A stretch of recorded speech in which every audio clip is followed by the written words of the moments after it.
पहलगामच्या बेसनेर येथे झालेल्या हल्ल्यातील जो मुख्य आरोपी होता आदिल अहमद हा याच ठिकाणी राहत होता आणि काल रात्री 12च्या सुमारास या ठिकाणी त्याचं घर हे तोडण्यात आलेलं आहे। आपण पाहूयात, या ठिकाणी हे आदिलचं घर होतं। 2018 पासून हे त्याचे जे कुटुंबीय होतं ते या ठिकाणी राहत होतं 2018 पर्यंत। मात्र 2018 नंतर अचानकपणे या कुटुंबियातली जे नागरिक आहेत ते इथनं गेले होते असं सांगितलं जात आहे। रात्री 12च्या सुमारास या ठिकाणी एक ब्लास्ट झाला आणि या ब्लास्टमध्ये हा जो आरोपी होता दहशतवादी आदिल अहमद याचं हे घर आहे जे आपल्याला या परिस्थितीत पाहायला मिळते। आपण पाहतोय की या संपूर्ण ठिकाणी ज्या ब्लास्टमुळे काचा देखील पडलेल्या आहेत आणि या काचांचे तुकडे जवळपास काही अंतरावरती देखील उडालेले पाहायला मिळतात। संपूर्णतः घर हे कोसळलेलं आहे। याचा फटका इतर आजूबाजूच्या घरांना देखील पडल्याचं पाहायला मिळतंय। त्यामुळे हा ब्लास्ट कुणी केला हे देखील पाहणं महत्त्वाचं आहे। या ठिकाणी NIA चे पथक हे देखील येऊन गेलेलं आहे आणि त्यानंतर हा संपूर्णतः ब्लास्ट झाला होता। आपल्यासोबत बोलण्यासाठी काही नागरिक आहेत इकडचे, नेमका आपण त्यांना विचारूया की काय झालं। सर, क्या हुआ था यहाँ पर? जी, मेरा नाम गाजी मंजूर है। मैं एक सोशल वर्कर हूँ, इसके साथ साथ मैं इनका पड़ोसी हूँ। रात के 8 बजे के करीब सिक्योरिटी फोर्सेज आए, उन्होंने यहाँ पे हमें बोला कि मकान अपने खाली कर दो, तो आप थोड़ी दूर चले जाइए। तो उसके बाद रात के 12-12:30 बजे के करीब एक ज़ोरदार धमाका हुआ, तो पूरा इलाका डर गया। सुबह जब हमने देखा तो ये मकान जो है ये ज़मीन बोस हुआ था।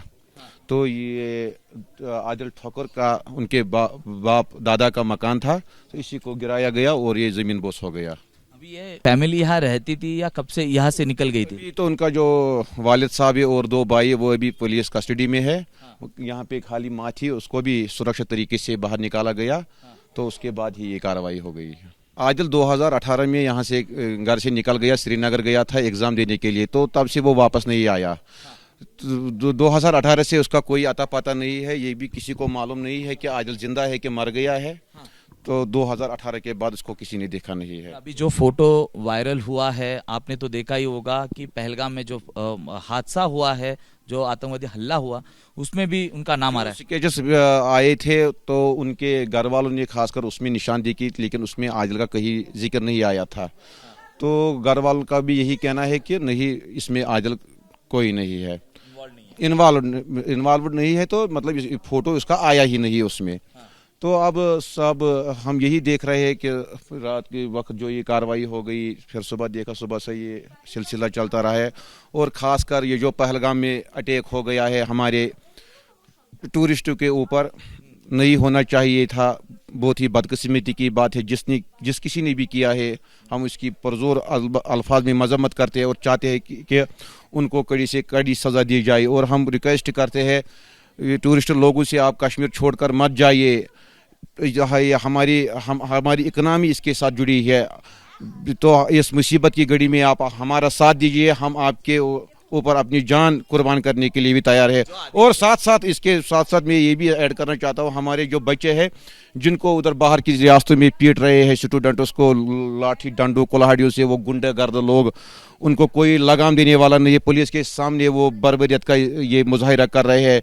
हम केंद्र सरकार से यही अपील करना चाहते हैं, उनके ऊपर फौरी लगाम लगा दी जाए, ताकि ये जो हमारे मुल्क का जो माहौल है, ये इसमें किसी किस्म की खलल न पड़ जाए। कुछ पता है उसके बाद आदिल का कभी यहाँ पर फोन आया था, किससे बातचीत हुई थी, आपसी कभी बातचीत? आदिल एक ज़हीन लड़का था, पढ़ा लिखा लड़का था। श्रीनगर गया था वो फार्म भरने के लिए या फिर कोई फार्म भरने के लिए, तो उसके बाद वो वापस नहीं आया। तो उसके बाद उनका इधर हमारे मतलब मोहल्ले वालों के साथ, गांव वालों के साथ भी संपर्क टूट गया, घर वालों के साथ भी इनके कहने के मुताबिक इनके साथ भी संपर्क टूट गया। तो जो आदिल गया था तो उसके बाद हमने किसी ने यहाँ उसको नहीं देखा है। उनकी जो अम्मा रहती थी या उनके भाई और उनके, वो भी जो उनके भाई है वो भी पुलिस कस्टडी में है। कब लेके गए उनको जो पहलगाम अटैक के उसके 2-3 घंटे के बाद ही उनको डिटेन किया गया है। कौन कौन है?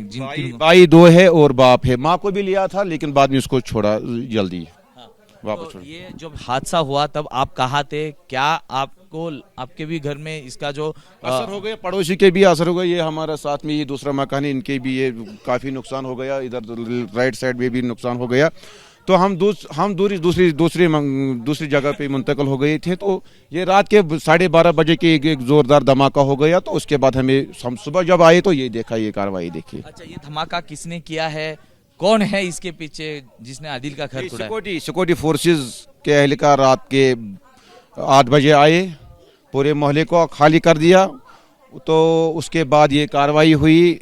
तो वो सिक्युरिटी फोर्सेस ही बेहतर हमसे बता सकती है कि ये कैसे हुआ। तर नक्कीच आपण पाहतोय की सिक्युरिटी फोर्सेसच खरं तर हे सांगू शकतील का हादसा कसा झालेला आहे, कुणी केलेला आहे हे असं सांगत आहेत। मात्र आपण पाहतोय हा ढिगाऱ्यांचा खच या ठिकाणी भरलेला आहे, ज्यामध्ये आदिलचे जी आजी होती ती राहत होती। 8च्या सुमारास या ठिकाणी जे तपास अधिकारी एनएसजी जवान आहेत ते आले होते आणि रात्री 12च्या सुमारास ही संपूर्ण घटना घडली। आणि याच जो स्फोट झाला याचे पडसाद हे इतर घरांवरती देखील उमटल्याचं पाहायला मिळते। शेजारचं जे घर आहे त्यांच्या काचा फुटलेल्या आहेत, त्यांची जी खिडक्या आहेत ते देखील कोसळलेलं आहे। तर समोरचं हे घर आहे ते देखील या ठिकाणी अत्यावस्थ झालेलं आपल्याला पाहायला मिळतंय। त्यामुळे हा हादसा खूप मोठा होता। यामागे नेमकं कोण आहे हा खरं तर शोधण्याचा विषय राहील किंवा त्याचा तपास करणं गरजेचं राहील। मात्र कुठेतरी या दहशतवाद्यांना या इकडचे लोक हे देखील आता पाठीशी घालताना दिसत नाहीये। घडलेली जी घटना होती, जो दहशतवादी हल्ला होता, याचा देखील निषेध या ठिकाणी लोक करताना पाहायला मिळत आहेत। व्हिडिओ जर्नलिस्ट अनिल संगारेसह मी सूरज सावंत, एबीपी माझा, बेलगाम। एबीपी माझा, उघडा डोळे बघा नीट।